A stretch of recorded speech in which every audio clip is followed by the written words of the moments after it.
नमस्कार, सब मराठी होलगोमध्ये तुमचे स्वागत आहे। मी आज माझ्या गावची केळघर साताराजवळ केळघर गावामधील भैरवाची जत्रा कशी भरते याविषयी मी आज व्हिडिओ बनवला आहे, तो तुम्हाला मी दाखवत आहे। दरवर्षी पौष पौर्णिमेला यात्रा भरते। या काळात गावामध्ये पाहुणेपाई पण भरपूर येतात। जे गावकरी कामानिमित्ताने मुंबईला गेले ते सुद्धा गावामध्ये जत्रेच्या निमित्ताने आवर्जून येतात।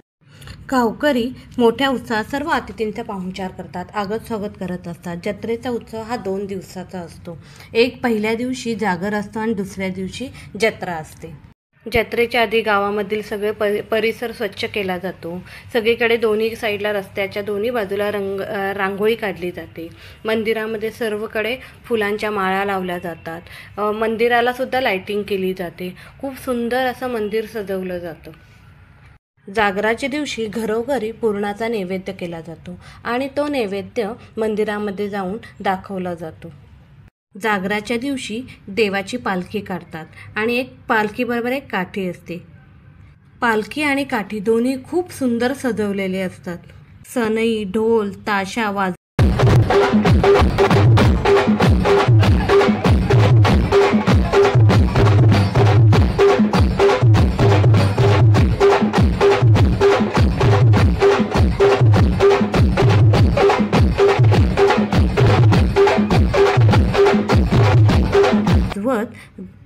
पालखीचं आगमन होतं। वाजत गाजत नाचत पालखीला सुरुवात होते। गावातील भजनकार मंडळी सुद्धा त्यांना शोभा वाढवत असतात। गावामध्ये प्रत्येक घराजवळ पालखी थांबवली जाते। मग गावातील सुवासिनी बायका पालखीला आरती करतात आणि मग पालखीला आरती करून मग ही पालखी पूर्ण गावामध्ये फिरत असते। मध्ये मध्ये फटाका वाजवत असतात, फटाकांची रोषणाई होत असते। तसेच दोन्ही साईडला पालखीच्या दोन्ही साईडला कापूर जाळला जातो। पालखी रस्त्यावर आल्यावर बाजूच्या 2 गावांमधील म्हणजेच कुरोळशी आणि डांगरेघर इथल्या 2 पालख्या रस्त्यावर एकत्र येऊन मिळतात आणि अशा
पालख्या मिळून आमच्या मंदिरात येतात। मंदिरात यायला जवळजवळ त्या पालखी प्रत्येक घराच्या इथून थांबून मंदिरापर्यंत यायला पालखीला 2.5 तास लागतात। पालखी मंदिरात आल्यानंतर गोंधळ केला जातो। त्यानंतर दिवट्या नाचवल्या जातात। रात्रीच्या वेळी गावकऱ्यांसाठी करमणुकीचा कार्यक्रम असतो। ऑर्केस्ट्रा किंवा असं काहीतरी वेगळं असतं। यावर्षी ऑर्केस्ट्रा होता।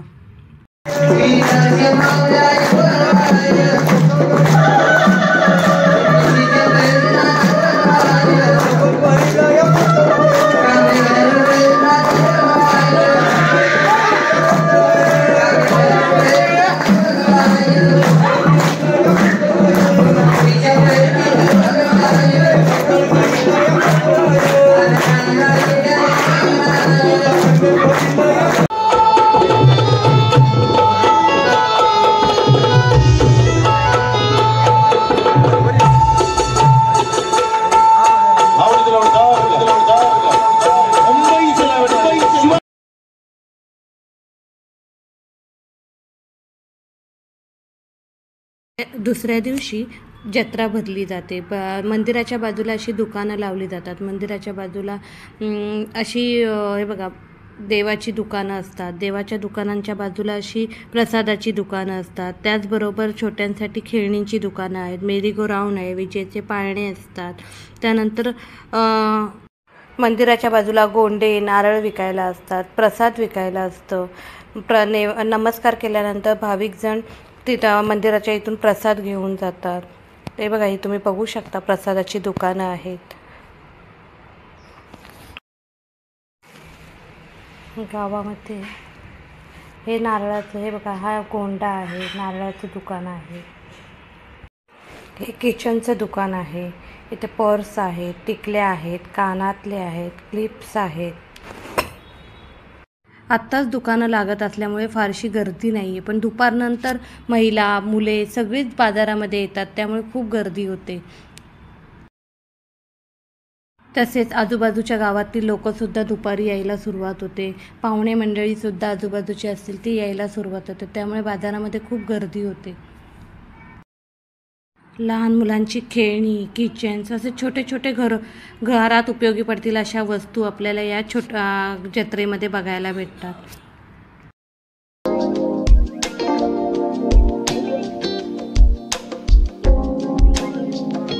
इथे लहान मुले, महिला यांच्यासाठी क्लिप, टिकल्या, बांगड्या वगैरे यांची दुकानं आहेत. इथे मुलांना खेळणी आहेत छोट्या छोट्या.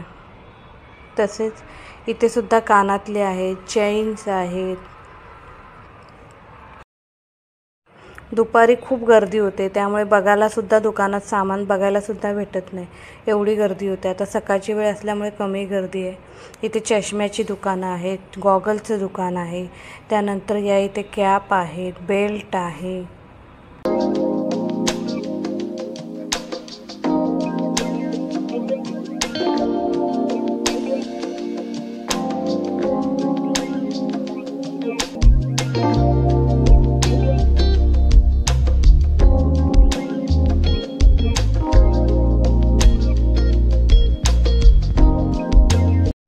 इथे गोळ्याची दुकान आहेत. ऑरेंज गोळा, काळा कट्टा असे वेगवेगळे गोळे मिळतात. इथे भेळपुरीचं दुकान आहे. त्यानंतर इथे बघा जम्पिंगचं आहे. मुलं जम्पिंग हे करतायत.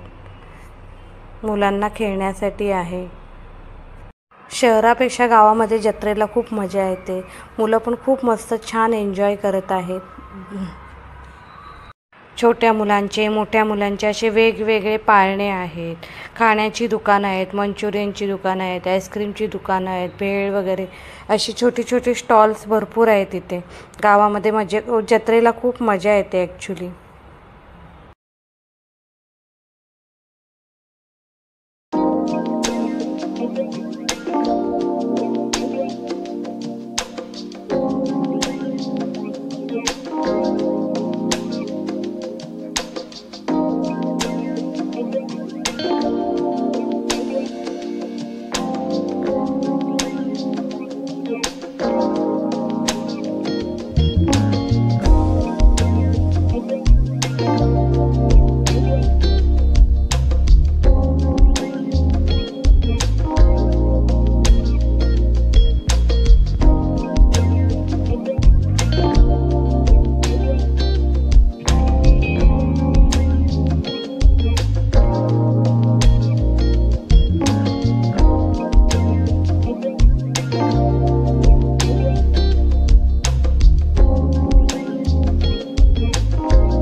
दिवसासुद्धा करमणुकीसाठी तिथे मंदिराच्या बाजूला कार्यक्रम चालू असतात. गावाच्या बाहेर कुस्तीसारखे कार्यक्रम चालू असतात. तसेच अशा प्रकारे गावामध्ये खूप सुंदर आणि छान अशी जत्रा पार पडते.